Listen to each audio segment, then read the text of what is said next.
Several African nations have started imposing export bans or restrictions on certain raw materials and critical commodities as a strategy to protect local industries, preserve national resources, and gain more control over their economic future.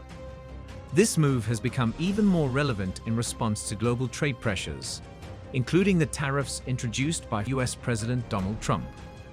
By banning or restricting the export of raw materials, African countries aim to encourage domestic processing and value addition, thereby reducing their dependency on external markets that can impose punitive trade policies.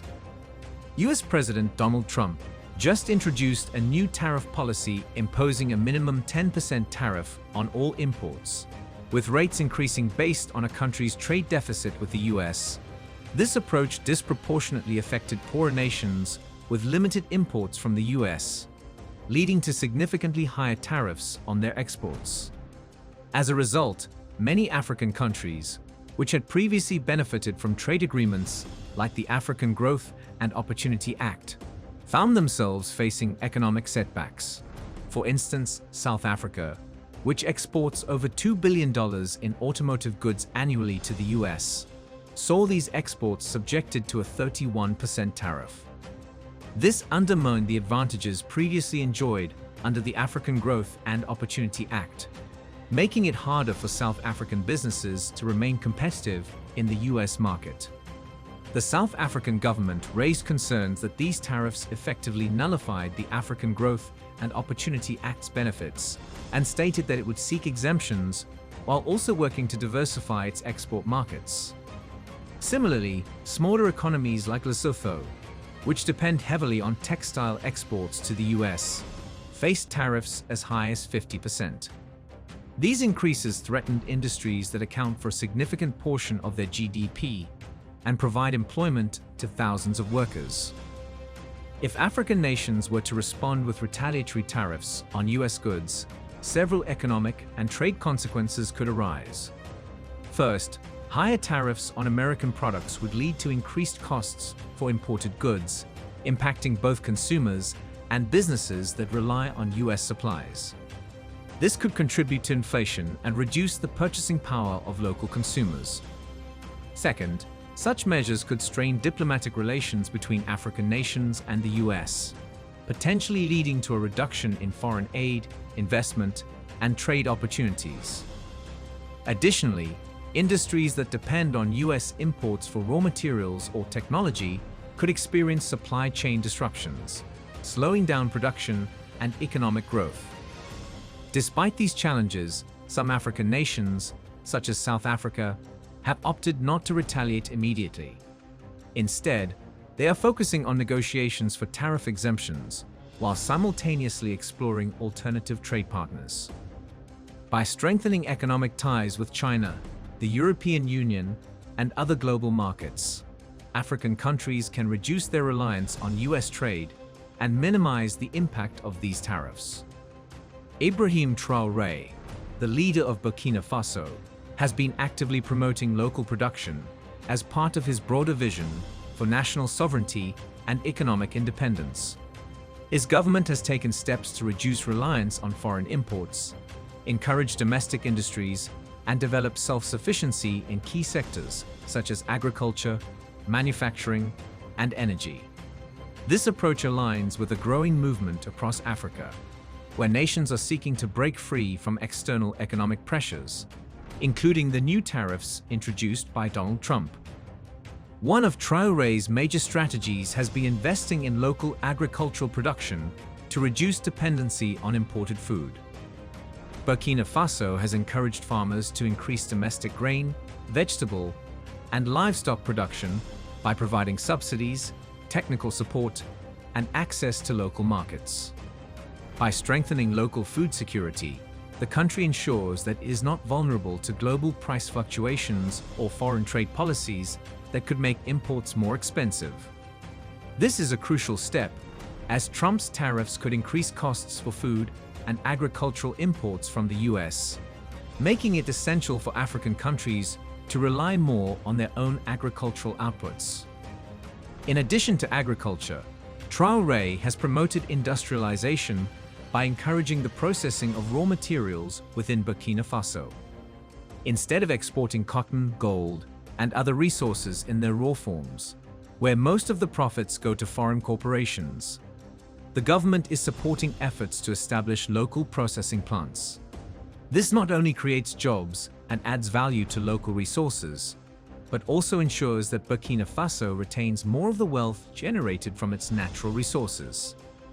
If more African nations follow this model, they can reduce their reliance on exports to Western markets, making tariffs like Trump's less impactful.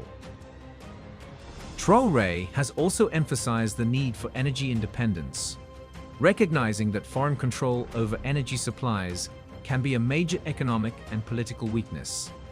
His administration has invested in renewable energy projects, including solar power initiatives, to reduce the country's dependence on imported fuel. By securing local energy sources, Burkina Faso and other African countries can shield themselves from global fuel price fluctuations and trade restrictions. Encouraging local production is one of the strongest ways African nations can fight back against Trump's tariffs. If African economies develop strong domestic industries and increase intra-African trade, they will become less reliant on Western markets, reducing the leverage that foreign powers have over them.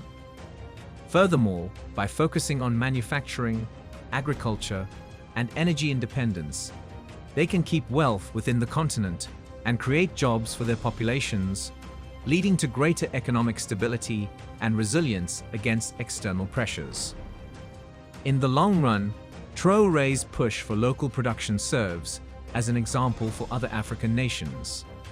It proves that economic self-reliance is not only possible, but necessary to withstand the unpredictable policies of Western powers. If more African leaders adopt similar policies, the continent can collectively build an economy that is strong enough to survive external trade barriers while asserting its place in the global economic order. Another key strategy for African nations is to enhance intra-African trade through agreements like the African Continental Free Trade Area. By increasing commerce within the continent, African economies can become more self-sufficient and less vulnerable to external trade policy shifts. Additionally, investing in local industries and promoting value-added manufacturing will help African countries become more competitive in global markets and reduce dependence on imported goods. Ultimately, these measures could help African nations build more resilient economies that are less susceptible to shifts in US trade policies. By focusing on economic diversification, regional cooperation, and industrial growth, African countries can turn this challenge into an opportunity for greater self-reliance and long-term economic stability. Zimbabwe has banned the export of raw lithium, a critical mineral used in batteries and electric vehicles. The government's goal is to ensure that the country benefits from the entire value chain rather than exporting the mineral in its raw form and importing the finished products at much higher costs. Similarly, Ghana has implemented restrictions on the export of bauxite and is investing in local aluminum processing facilities. These policies aim to retain more economic value within the country, create jobs, and stimulate industrial growth. In the context of Trump's tariffs, these kinds of export bans could serve as a form of economic self-defense. Rather than relying on trade relationships that can be disrupted by unilateral decisions from powerful nations like the US, African countries can strengthen their domestic industries. By processing their resources locally, they can sell finished products at higher prices to more diverse markets, reducing vulnerability to tariffs targeting raw goods. Moreover, by shifting focus from exporting raw materials to developing regional value chains, African nations can boost intra-African trade through initiatives like the African Continental Free Trade Area. This kind of economic integration would allow African countries to trade more with each other, share infrastructure, and collectively negotiate better trade deals with global powers. It also positions the continent to become more self-reliant and less susceptible to external economic shocks. In essence, these export bans are not just protectionist tools. They're strategic levers for long-term development. They can help African nations resist exploitative global trade dynamics, encourage industrialization, and fight back against unfair trade measures, such as those imposed by Trump. While these policies come with challenges, like attracting enough investment to support local processing, they represent a bold step toward reclaiming economic sovereignty. Tell us what you think in the comments section below. We explore the rich history, culture, and the ongoing struggle for sovereignty in Africa. Join us in this important conversation by subscribing to our channel. By subscribing, you're not just staying informed, you're becoming part of a movement dedicated to reclaiming Africa's rightful place on the global stage. Hit that subscribe button and turn on notifications so you never miss an episode. Let's work together to spread knowledge and inspire change. Thanks for watching.